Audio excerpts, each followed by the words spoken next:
Welcome to According to Sam, folks. This is episode 422. Thank you for joining me today. Happy Friday. Hope you guys are having a great summer.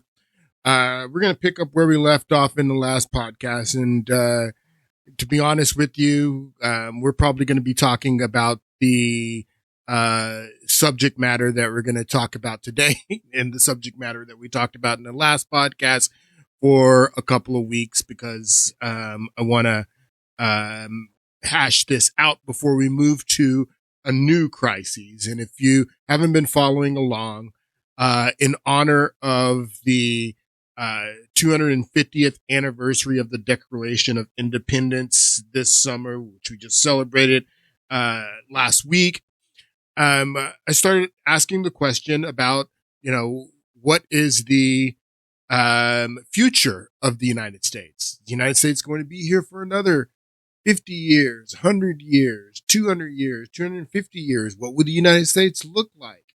And I was relating it to the crises of the 3rd century that the Roman Empire went through. And after that crisis, the Roman Empire eventually changed forever. It fragmented. Aurelians able to bring those fragmented parts of the empire back into the empire, and then it fragments again, and then Constantine's able to unite it all again, and then it fragments again. So I was asking a question because we're in our 3rd century crisis as well, relating it back to the quote attributed to Alexander Tyler, the Scottish historian.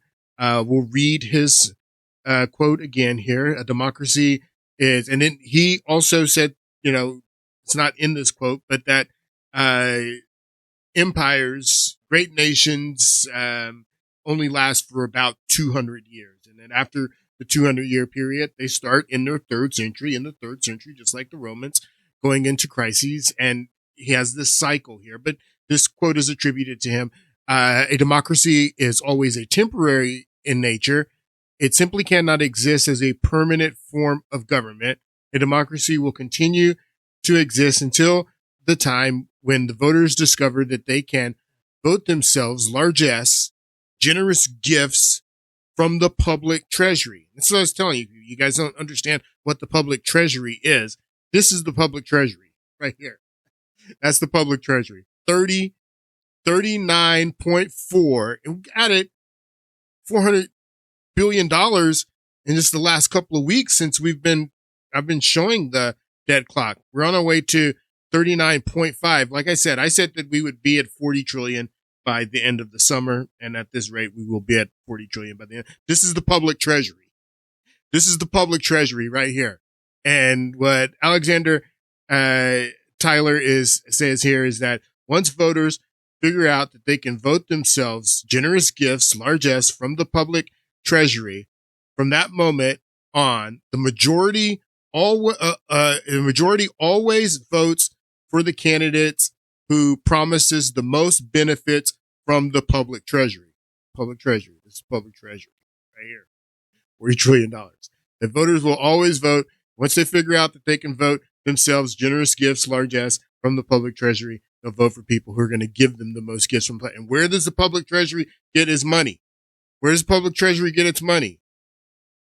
The public treasury, which is $40 trillion in deficit right now, gets its money from taxpayers.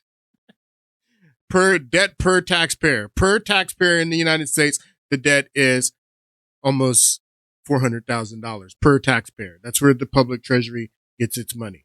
And then Alexander Tyler says that the cycle is from bondage to faith, from faith to courage, from liberty to abundance, from abundance to selfishness, from selfishness to complacency, from complacency to apathy, from apathy to dependence.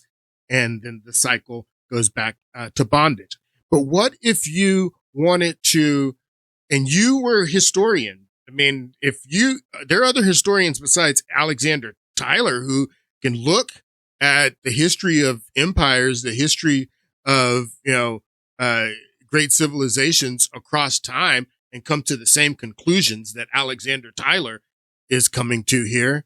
But say you are in a elite position of power and authority. Your family is in an elite position of a power of authority, and you recognize this same cycle as Alexander Tyler recognized, or that Marx and Engels theorized, the conflict and revolution cycle. And you were here, and you would want to create, put yourself in. So if you recognize this same trend as Alexander Tyler and many other historians have recognized this trend, that you would want to create a totalitarian hierarchy that could never be overthrown through revolution, that would protect yourself from going from this cycle of the people having faith, of the people having courage, of the people having liberty, of the people having abundance.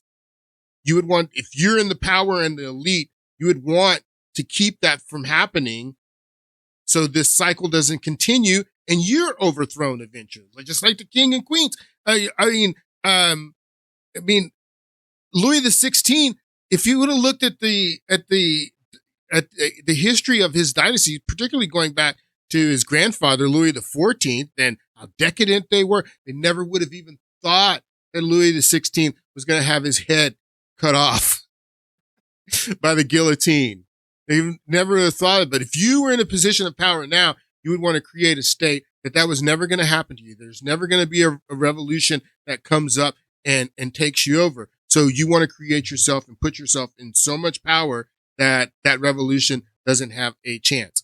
That's what's going on right now with the elite in our country. What the totalitarian bondage that will come next after America will not only be totalitarian bondage as Orwell envisioned in 1984, it will be theocratic, which means or not theocratic, technocratic. I'm sorry. I said theocratic. Well, it will be theocratic too, because the Antichrist is going to be leading it, but I'll leave that alone.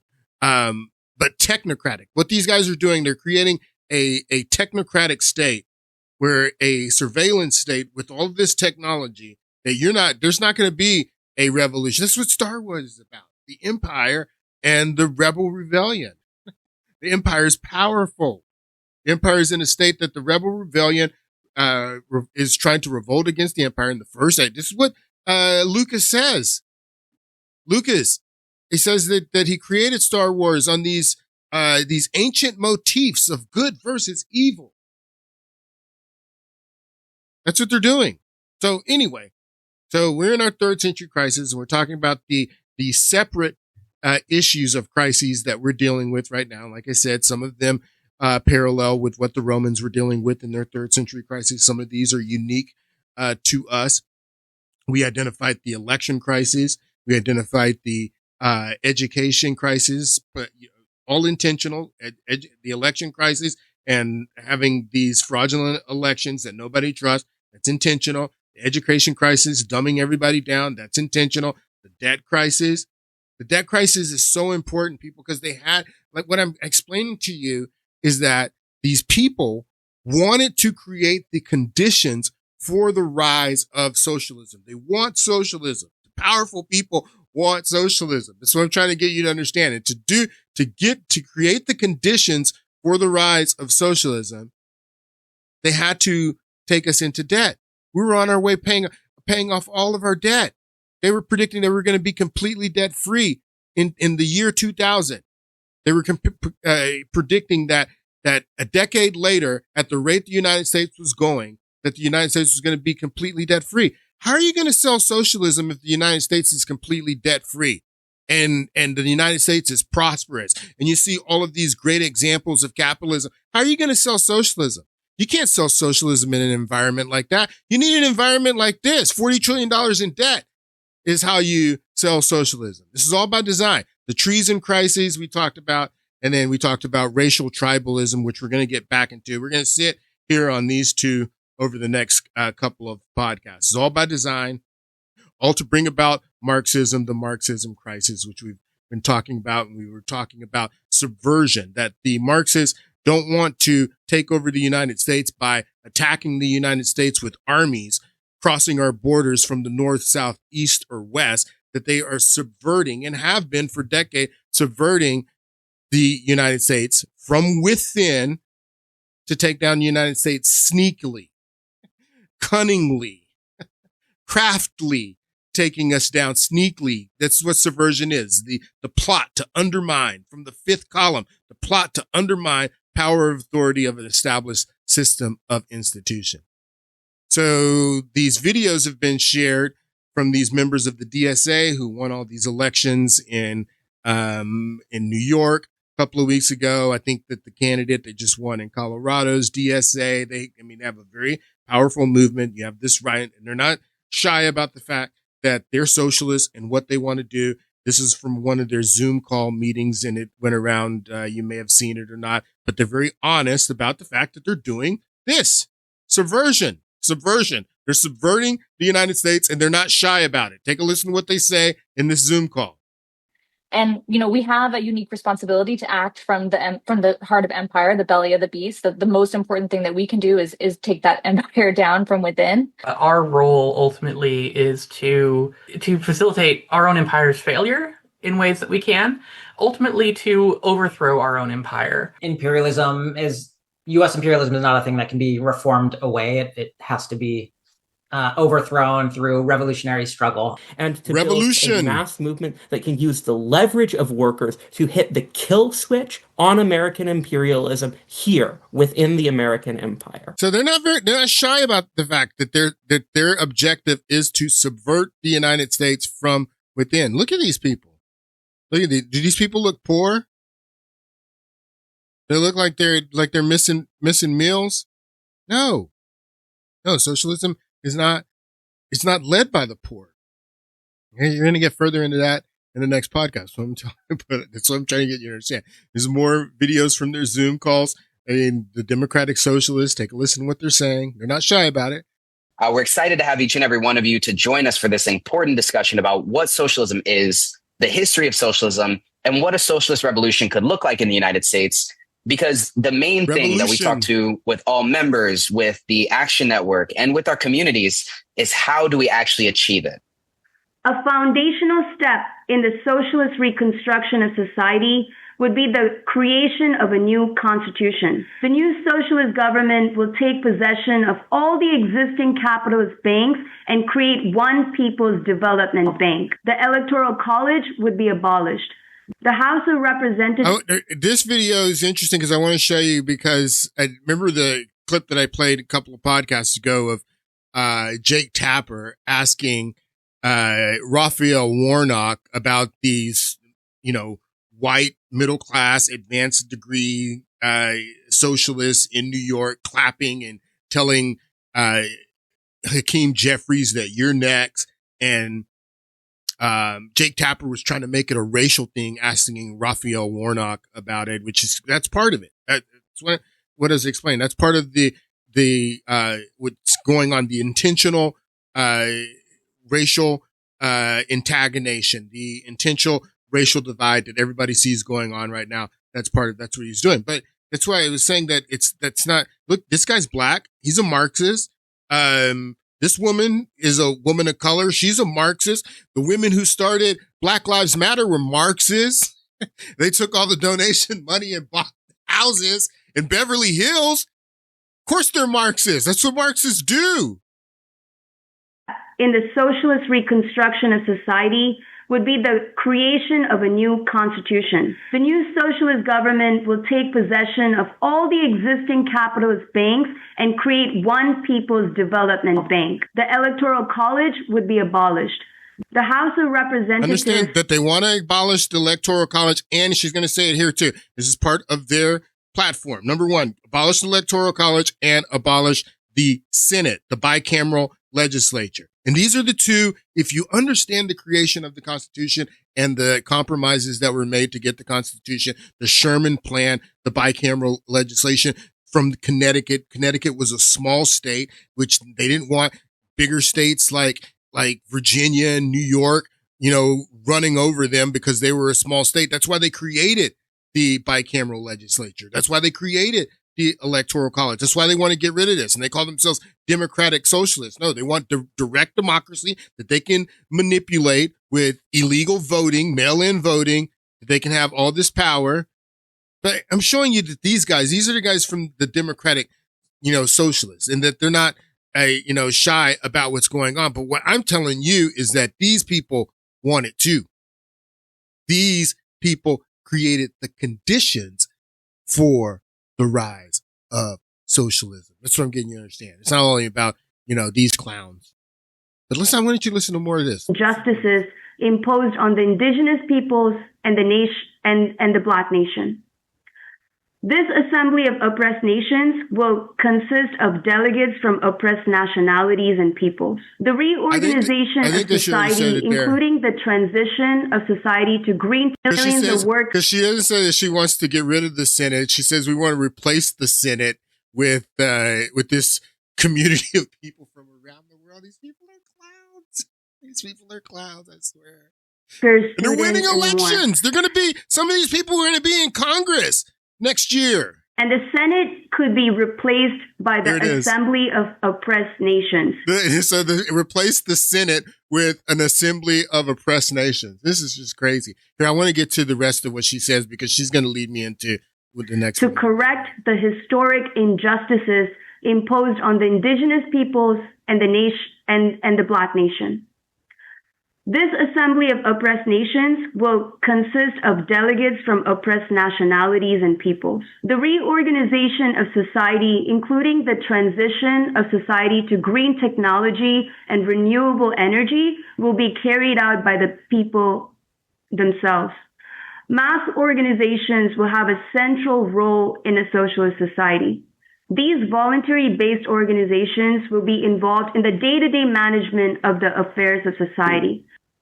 So the reorganization of housing under socialism has to do with the rational distribution of this abundance created by capitalism, but is being held hostage by the capitalist class. I just want to get to the end. I can't play the rest of that, but I want, because she gets to the money shot here. The socialist government would move to shut down the over 800 U.S. military bases across the world. We would bring the troops home, and the U.S. would be denuclearized. So a wave of revolutions would likely take place in the world if people win socialism here in the U.S.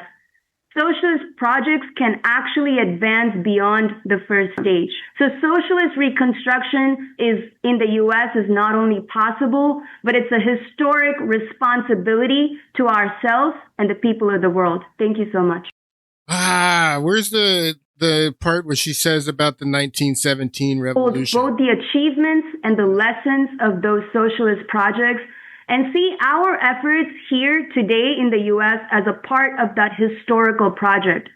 It's easy to condemn, but they made revolution and reorganized society on a socialist basis and have taken on all of the challenges that come with the reorganization of the political and economic system.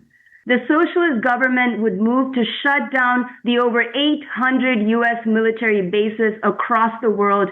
We would bring the troops home, and they distance themselves from the efforts of the hundreds of millions of people in the world, in the global south, to construct socialism over the past century, since 1917, when the first successful socialist revolution took place. That's what I was looking for. Since 1917, when the first socialist revolution, socialist, she calls it socialist.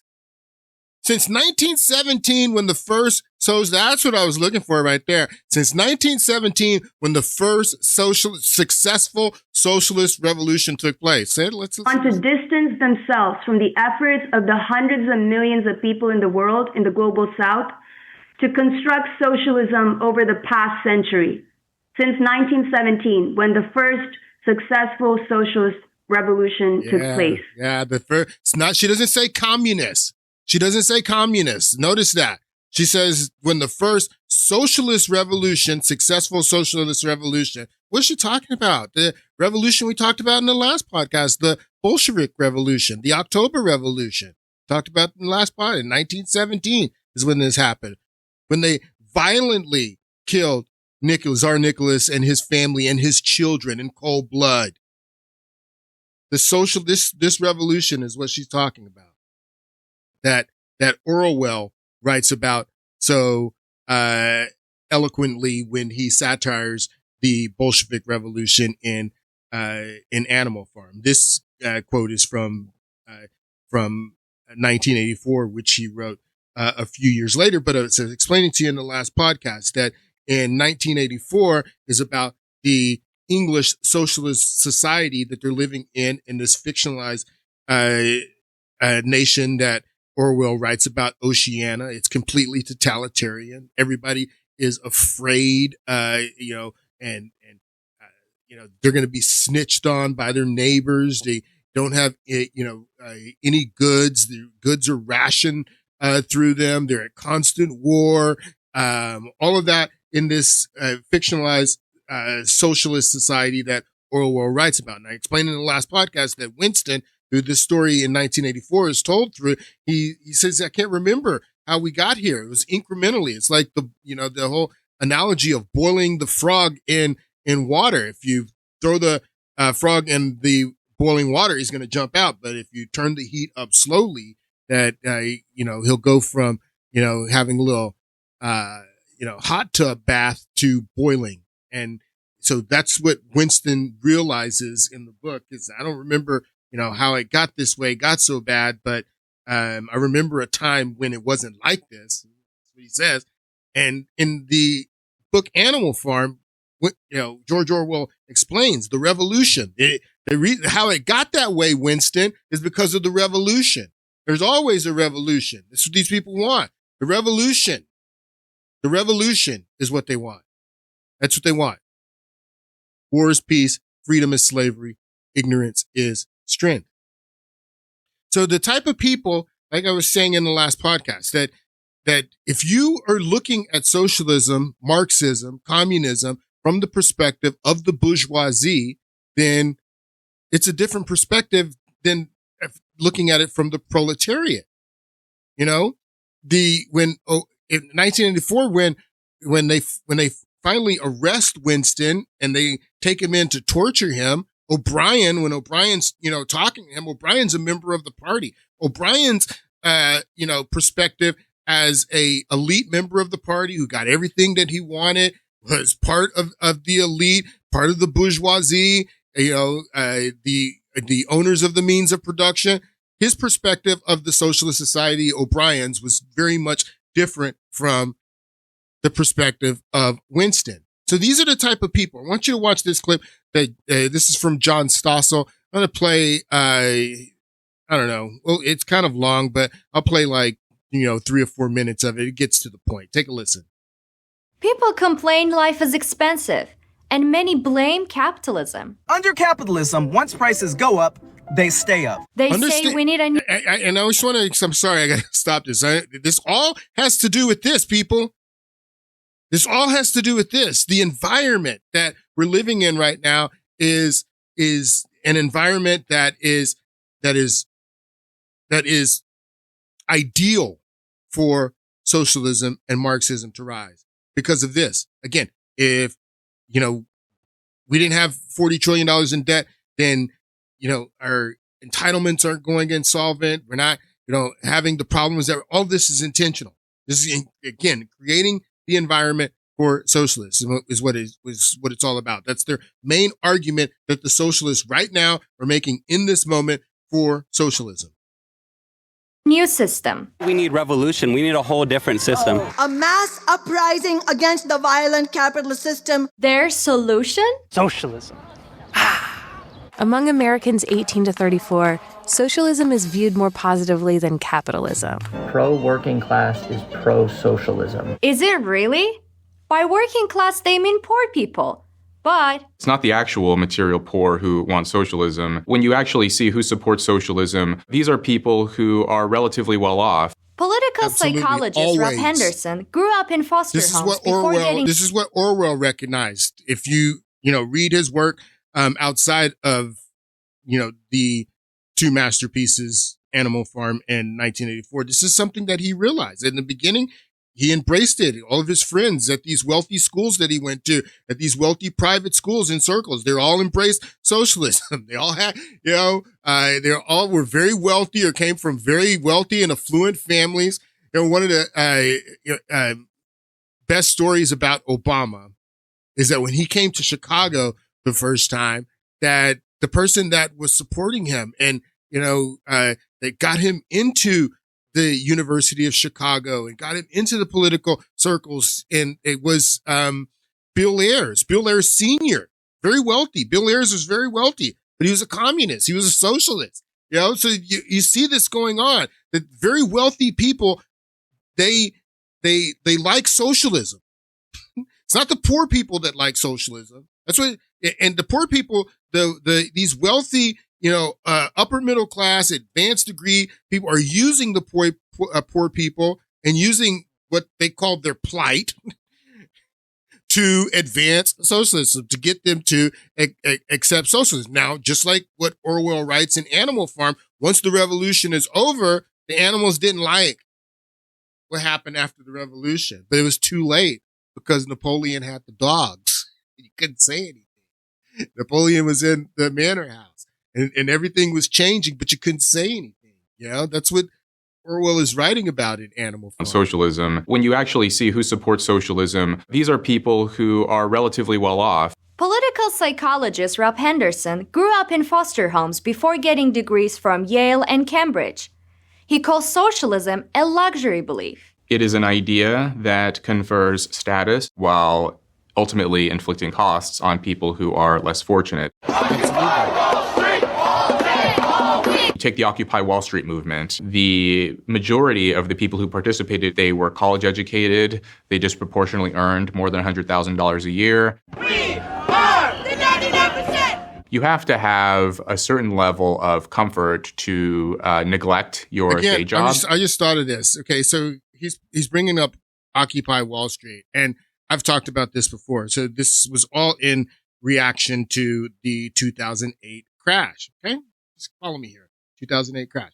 And when the housing market crashed and all these banks failed and we had to bail, the federal government had to bail all these banks in 2008, that was a huge issue. But there was a left-wing response and there was a right-wing response. It's very interesting that you're hearing all these people that are watching this socialism rise and this socialism takeover in the Democratic Party. They're calling it the Democrat Tea Party. So the Tea Party was the right wing response to the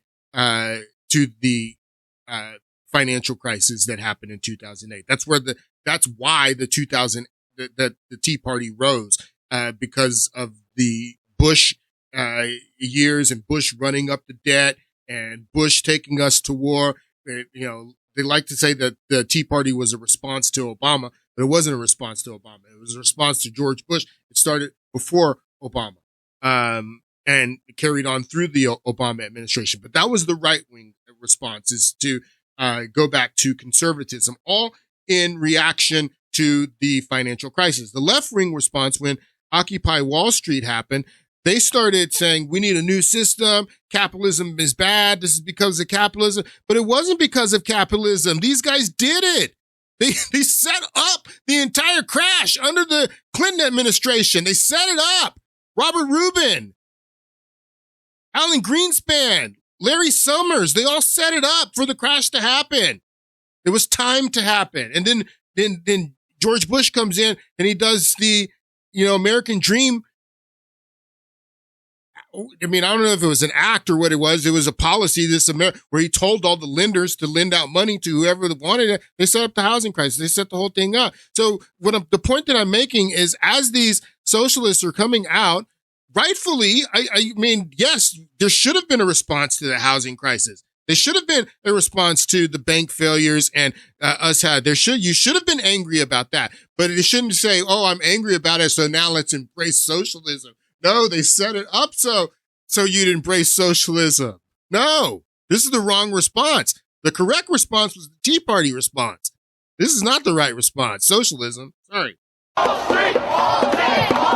take the Occupy Wall Street movement. The majority of the people who participated, they were college educated. They disproportionately earned more than $100,000 a year. We are the 99%! You have to have a certain level of comfort to neglect your day job to participate in political demonstrations in the first place. Maybe these people, they just want to help the poor. If you want to help the poor, socialism isn't the way to go about it. Never has been.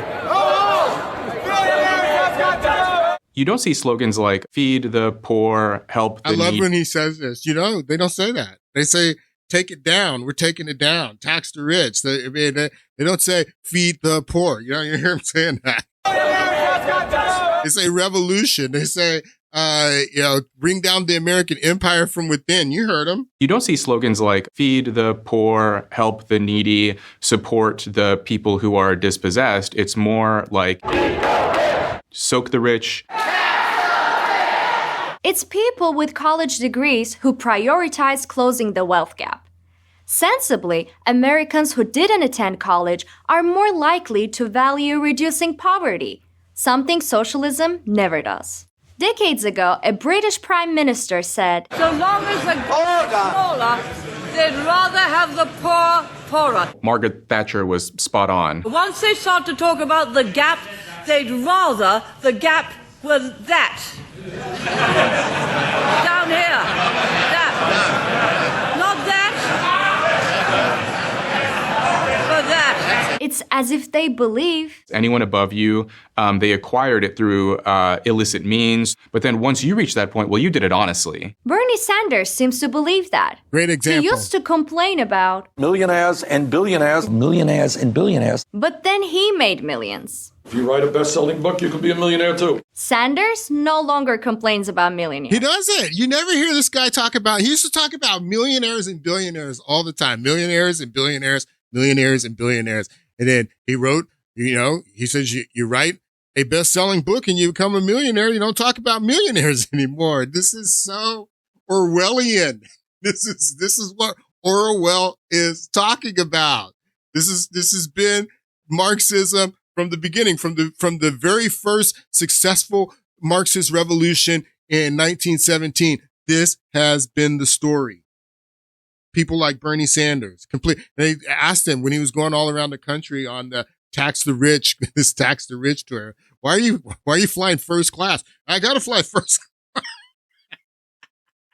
I gotta fly first class because all animals are equal. Some are just more equal than others. Just the billionaire class. Democratic Socialist AOC grew up in this wealthy suburb and attended one of the most expensive colleges in America. You can't earn $1 billion. Then there is Seattle's new socialist mayor, Katie Wilson, eager to further tax the rich. The claims that millionaires are going to leave our state are like super overblown. The ones that leave, like, bye. She also grew up privileged. She went to Oxford debt-free thanks to her wealthy parents. And of course, there is New York City Mayor Mamdani. His parents own a 5-bedroom mansion and paid for his expensive private school. Bowdoin College. If you go to school here, you're rich. He is the poster boy for luxury beliefs. Nepotism and hard work goes a long way. It's almost like he was made in a laboratory. He has a wealthy filmmaker mother, an Ivy League professor father. He spent most of his teens and 20s floundering, working for his mother's film studio, trying to moonlight as a rapper. Chop it up.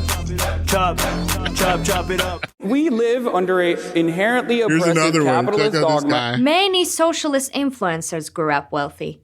Streamer Hassan Piker admits that. His Look dad at was Hassan Piker. Equestrian. That's hilarious. That's a picture of Hassan Piker. I just noticed that. an executive at one of Turkey's largest companies.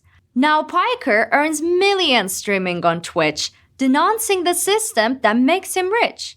For years, I've wanted to visit Cuba. I wanted to see a socialist society in person. He was recently seen wearing $1,300 glasses to his trip to Cuba. Ostensibly, they think that everyone should be equal, but then when you look at how they behave in their lives, they're... No, all animals are equal. Some are more equal than others. That's what Orwell... Some are more equal than others is what it is.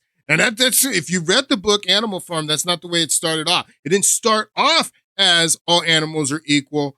Some are more equal than others. It started off all animals are equal. That's the way it started off. That's the way they sold the revolution. But it ended up as all animals are equal. Some are more equal than others. So they got into this conversation this morning on The View about the Democrats. I swear, the Democratic Party is a mess. And talking about, who's going to be the potential nominee for the Democrats next year. Actually, not even next year. I mean, you're going to see that there's going to be people announcing their run for president as soon as the election is over in November. Like before Christmas this year, you're going to already have people that have said that they're running, that are in the process of running for president for the Democrats. And it's going to be glorious to watch. I cannot wait to watch the Democratic primary next year or beginning next year. It's going to be glorious. It's going to be glorious. I cannot wait. Because these Democratic socialists, they're on a mission and they're well organized. And like I'm telling you right now, the conditions for socialism are perfect. Perfect, the conditions for socialism. And the conditions for socialism and Marxism are not perfect by accident, that it just happened. This is what I'm trying to get you to understand, that powerful people have created the conditions for socialism to rise the way that it is right now. So to get into this conversation on The View about who the potential nominee is going to be, and they start talking about Bernie Sanders, this is interesting. Take a listen.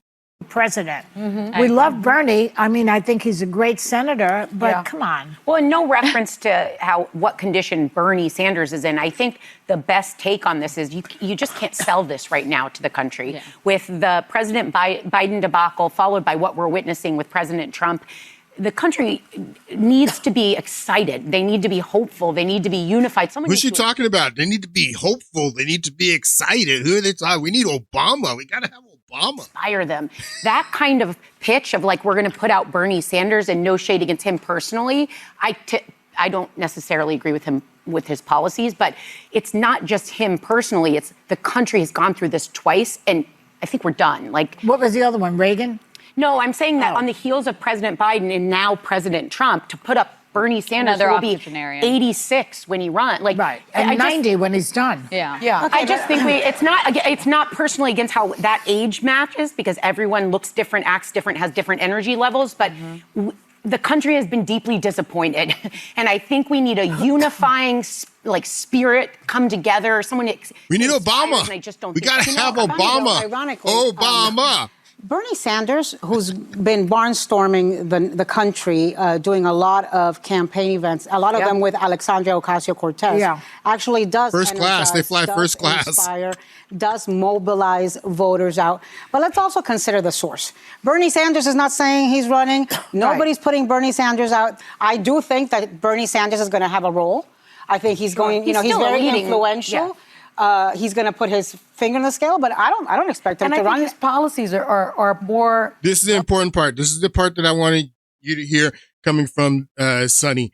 What she says. I think his policies. Listen. Put his finger in the scale, but I don't expect him to run. And I think his policies are more relevant now than ever before, because we are experiencing this affordability crisis. We need our healthcare to be better. We need our schools to be better. We have the erasure of history going on. So I think that the platform that he has always, put forward is the timing is ideal for socialism, for Marxism to rise, is what she's saying.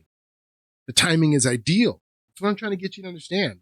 But the other part I'm trying to get you to understand is that the timing is ideal, not by accident. The timing is ideal on purpose. Very attractive to Gen Z, younger voters. Relevant. And quite frankly, relevant, because it's Medicare for all, housing as a human right, justice for workers and small businesses, elevate public education, Green New Deal, women's rights, support LGBTQ plus rights. I mean, I think this platform is the Democratic platform to move forward. But that list that you just gave, the right wing at the moment is calling that communism. Well, basically. Well, it's not. I mean, you do have to break it down beyond a platitude. What does housing for all mean? I don't want to see anyone unhoused either, but does that mean... I mean, listen to all the things she says. Where's that? I mean, all that stuff comes from the public treasury. That's what she's talking about. Everything that she named. Comes from this. Comes from the public treasury. And what does she name? Medicare for all? Does that include all, 30 million illegals too? Open borders? Does that include all of that as well? People, what's she name? All this stuff. All this comes from the public treasury. What's she talking about? This is Bernie Sanders. That the timing is ideal for Bernie Sanders' agenda. To Gen Z, younger voters. And quite frankly, relevant because it's Medicare for all, housing as a human right. It all costs money. Justice for workers and small businesses, elevate public education. Green New Deal, women's I'm down for public education. I mean, I think this platform is the Democratic platform to move forward. But that list that you just gave, the right wing at the moment is calling that communism. Well, basically. Well, I mean, you do have to break it down beyond a platitude. What does housing for all mean? I don't want to see anyone unhoused either, but does that mean protect current occupants, repair public housing, and build affordable housing? Well, yeah, that's the bipartisan housing bill that Republicans and Democrats voted for, and our president just needs to sign into law. Listen, I think that Bernie Sanders will absolutely have a force within who is chosen to ultimately be the nominee. Right now, we're seeing it. These DSA, these Democratic Socialist candidates, are very much where the energy of the Democratic base is, but there are downsides to that. What happens is when you have some of these far left politicians meddling in and kind of getting involved in primaries, you have what happened with Graham Plattner. You have somebody who may energize people but isn't properly vetted, didn't go through a full process. So and that was a takedown. Did you guys see what they did to Graham Plattner? I mean, they'll use that political takedown on members of their own party as well as use it on Republicans. It's a well-established tactic going back to Anita Hill and maybe even beyond that. But, I mean, I'm not a Graham Plattner fan, but what they did to him, wow. Who may energize people but isn't properly vetted, didn't go through a full process. So I think there's a place where he can influence the discussion perhaps around affordability and taking on billionaires. But my hot take of the moment is the most likely person to be the Democratic nominee is Kamala Harris. She's absolutely right about this. Kamala Harris is polling in many polls, right at the top, either one or two in many polls as the person. And that means if you know the history of this, anyone who's at the top or close to the top is very rarely the nominee. Who knows who the nominee is going to be? It's going to be great to watch. It's going to be great to watch because you see what happened to Graham Plattner. That means that the Democratic Party hasn't learned anything. About the party is going to try to control and maneuver the person who they believe, the power elite, the superdelegates. They don't have superdelegates. Or they still have superdelegates, but superdelegates votes count different after what happened in 2016. But this is the party elite. They're going to choose the nominee, and it doesn't matter what the people say. And this is what they do. This is what they're going to do. It's going to be interesting to see how they handle this. But they're getting ready to have a civil war in the Democratic Party. I want you to listen to this last little bit because we're going to move on of what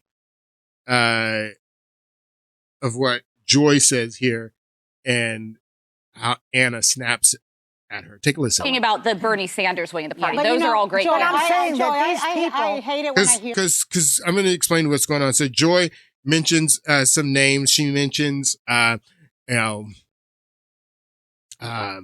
Ben Shapiro, not Ben Shapiro, the governor of Pennsylvania. She mentions the governor of North Carolina, all these white men. So she mentions all these white men that could be potential nominees. And then Anna snaps at her. And these people, this is so crazy. This is the problem with the Democratic Party right now.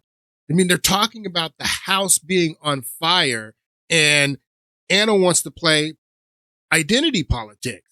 I mean, if the House is on fire, you want a fireman to come put out the fire. It doesn't matter if it's a woman fire or a fireman or a male fireman or a black fireman or a Latina fireman. You want someone who's qualified to put out the fire. So they're telling you that there's a fire right now, that there's a fire. We're in the middle of this fire and this crisis. We need someone who can come along and steer the ship. And so Joy reads out these names of these prominent governors. Governors have the, executive experience. They often, go into being good presidents, governors. And she reads these white men's names off, and Anna has a fit because she's reading off the names of white men. Hear you say that it's got to be like a white man, because I then feel that it becomes like a self-fulfilling prophecy. This is insane. And I don't I'm not that powerful, Anna. No, yeah, but you've got millions of people watch us on a daily basis, and you. So millions of people watch us on a daily basis, and for you to read off these names of potential nominees, see, this is what I'm telling you. This is why they're going to have this is going to be a field day next year, watching these clowns fight each other over stupid stuff like this. Because it shouldn't matter. He should be the best person for the job. If he's white, if it's a she, if she's white, if he's black, whatever. But that's not the way they think. And that's why Kamala Harris, who's a complete dingbat, is at the top of the list just because she's a black woman. Oh, we got to have the black woman. These people are insane. Fulfilling prophecy, and I'm not that powerful, Anna. No, yeah, but you've got millions of people watch us on a daily basis, and you are a feminist. You have fought to break glass ceilings. She's also a realist. I know, but what I'm saying is I'm not going to tell little black children or little Latino children or little girls that they can't run and become president one day. And by the way, in all likelihood... Insane. But then can I say something after? I am not saying that. I am saying that we are in a burning building right now. That's all I'm saying. That only a white man can save us from? I'm talking about winning. What is this country going to do when they really get down to it? And by the way, I do think today... The future, it belongs to every child, every color, every nationality. Great. But what you're saying is that the only people that can save us from the burning building is a white man? Do consider, too, that we're not running against Donald Trump in the next election, and I think the most likely Republican candidate is Marco Rubio, a Cuban-American. So keep that in mind, too. Yeah. He's forgotten he's Latino, not saying a damn Listen to what Joy says here. Watch this. I mean, if you put up Obama again, the argument is moot. Wow. The only person we have is Obama. We need Obama. We got to have Obama. Well, we're going to talk about Obama because, that's what they need. That's what they're looking for. They've been looking for another Obama since 2016 is what they want. They want Obama. We're going to talk about Obama a little bit more, probably in the next podcast. But as we wind down with today's podcast, I want to talk about these two. I want to talk about the brothers from another mother. And the reason that I call them from another mother is because that's what George Bush says. George Bush says that his mother, Barbara Bush, called Bill Clinton his third brother, that he was the brother from another mother. They're a year apart. George Bush just turned 80. It was hilarious. George Bush's birthday was on Monday, and there's all these posts, everybody, George Bush, we miss you. We didn't realize how good of a president you were. These people are clown people. These people ruined your country. You ruined your country. So George Bush just turned 80. Bill Clinton is 79. They're a year apart, and they're brothers from another mother. They said it. Here, take a listen right here. This is Barbara Bush. Your husband and Bill Clinton have become good friends. That's right. My husband, Bill Clinton, and I have become great friends. Check out how she includes herself. My husband, Bill Clinton, and I. Don't leave me out of this. I love Bill too, is what she says. I love him. Love me some Bill Clinton. Your husband and Bill Clinton have become good friends. That's right. My husband, Bill Clinton, and I have become great friends. And Bill visits us every summer. And Bill's father wasn't around. And I think that he thinks of George a little bit like the father he didn't have. Mm-hmm. He thinks of George H.W. Bush. Bill Clinton thinks of George. Now, these men were both president of the United States, both fierce political opponents. One Democrat, one Republican, but they became good friends. And Bill Clinton sees George H.W. Bush like the father he didn't have, is what Barbara says. And around, and I think that he thinks of George a little bit like the father he didn't have, and he's very loving to him. They love each other. I really appreciate that. I'm doing it. My mother calls me my fourth brother. Calls him my fourth brother. Is that right? The black sheep of the family. May all the Democrats forgive me this close to the election. I love. So, brother from another mother. I thought that clip was on here too, but in this interview, this is where he says he's the brother from another mother. Anyway, yeah, I mean, these guys, they're running game, and they've been running game. That's what they've been doing. If you don't know what the heel is in wrestling, that's the game that they're playing here. They're playing the hero and the heel, and they've been doing this, and they got this idea.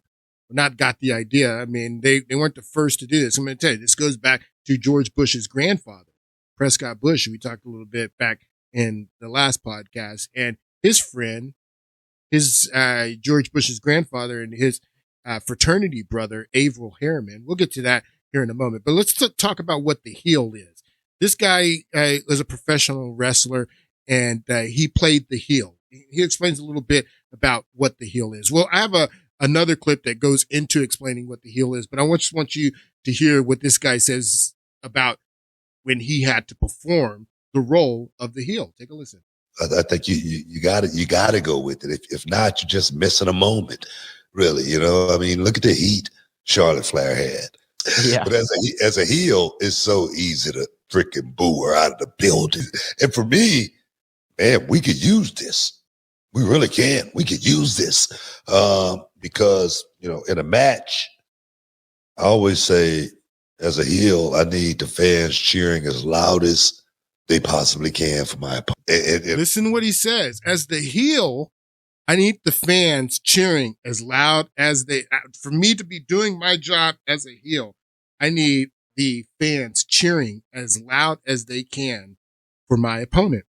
That's my job as the heel, to get the people to cheer as loud as they can for my opponent. If I'm the perfect heel and they're going to boo the crap out of me, no matter who I'm working, they're going to cheer the hell out of that person. They're going to put that person over like they've never put anybody over. They're going to make me, if I'm doing my job as the heel, is to make them love my opponent. That's what I'm doing. What does the term heel mean in wrestling? I'll tell you. What's up, everybody? Mark here from The Burning Hammer, and this is a series where we define wrestling terms for people who are getting into professional wrestling. So in simplest terms, a heel is the bad guy. Typically, they cheat to win by breaking rules in the match without the referee seeing. Some current heels in WWE are Roman Reigns, Dominic Mysterio, and Rhea Ripley. The term heel comes from slang from about 100 years ago. They would use this term to describe someone that is despicable. Then it made its way into the circus, where there would be two groups of wrestlers, one who would play by the rules and the other group essentially wouldn't. That group were the heels. Heels play a massive role in the art of professional wrestling. They give fans They play a massive role in the art of politics too, people. The heel role plays a massive role in the art of politics. They want you to make George Bush is there. He's the only Republican president. He's friends with Obama. George Bush loves Michelle Obama. They don't agree politically, but, you know, they've managed to put politics aside because there's this one story of a heel story. I forget who the wrestler was who told this story, but it was he and the heel and his opponent. They just finished doing a wrestling show, and they are at a restaurant eating together and laughing and you know, yucking it up. And a kid comes in with his family, and he sees them eating together, and the kid's devastated. It's like, oh my God, I can't believe you two are eating dinner together, because the kid didn't understand. That's the role of the hero and the heel. That's the role. It plays a very important part in wrestling, but it also plays a very important part in politics. Brother from another mother, Bill Clinton and George Bush. Brother from another mother. George H.W. Bush is the father figure that Bill Clinton never had, is what Barbara said. Interesting. So back to what Yuri said. How much time do I have? I have about 5 more minutes because we'll pick this back up in the next podcast. But we remember what Yuri Bezmenov, he was a Russian defector from the Soviet Union to the United States. He gave this interview in the 1980s to G. Edward Griffin, talking about ideological subversion, communist subversion, subverting the United States from within. And he got into the first method of subversion, demoralization, in the last podcast. We'll probably talk more about that in the next podcast. But Yuri says this, and we brought this up in the last podcast, that there are Western imperialists that are propping up the USSR. Why would Western imperialists be propping up the USSR? And who are these Western imperialists? Take a listen to Yuri say that again. But I doubt very much there are many people who are conscientiously supporting the Soviet system. There are not such people in USSR. Even those who have all the reasons to enjoy socialism, people like myself, who were a member of journalistic elite, they also hate the system for different reasons, though. Not because they lack material affluence, but because they are unfree to think, they're in constant fear, duplicity, split personality. And this is the greatest tragedy for my nation. Well, what do you think are the chances of the people actually overcoming their system or replacing it? There is a great possibility that system will sooner or later be destroyed from within. There is a self-destructive mechanism built into any socialist or communist or fascist system because there is lack of feedback, because the system does not rely upon loyalty of population. But until this Soviet junta is being supported by the Western so-called imperialists, that is, multinational companies, establishments, governments, multinational, let's face it, multinational companies and governments, these Western multinational governments and companies, Western imperialists. He says that there's a self-destruct mechanism within socialism, communism, fascism. He also mentions fascism because there's not a feedback loop. There's not input because everybody's afraid. What Orwell writes about in 1984, that's the system. And he's saying that system has a self-destruct mechanism and it will eventually fail on its own if it's not being propped up by Western imperialists, Western corporations, Western governments. Who's he talking about?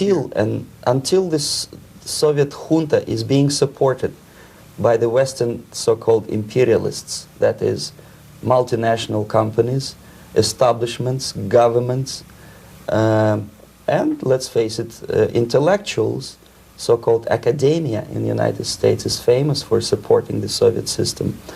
As long as the Soviet junta will keep on receiving credits, money, technology, grain deals, and political recognition from all these traitors of democracy or freedom, there is no hope. There is not much hope for changes in He's saying that the USSR would have, he says this in the 80s, that it would have failed by now if it wasn't being propped up by these Western imperialists. Who are these Western imperialists?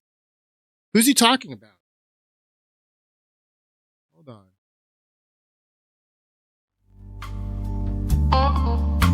Who are these Western imperialists that he's talking about? Western corporations, Western nations. Pick this back up in the next podcast. I'll tell you who those Western imperialists are. I've already been talking about with it and lay it out a little bit more. Hope you guys have a great weekend, and I'll see you on Monday.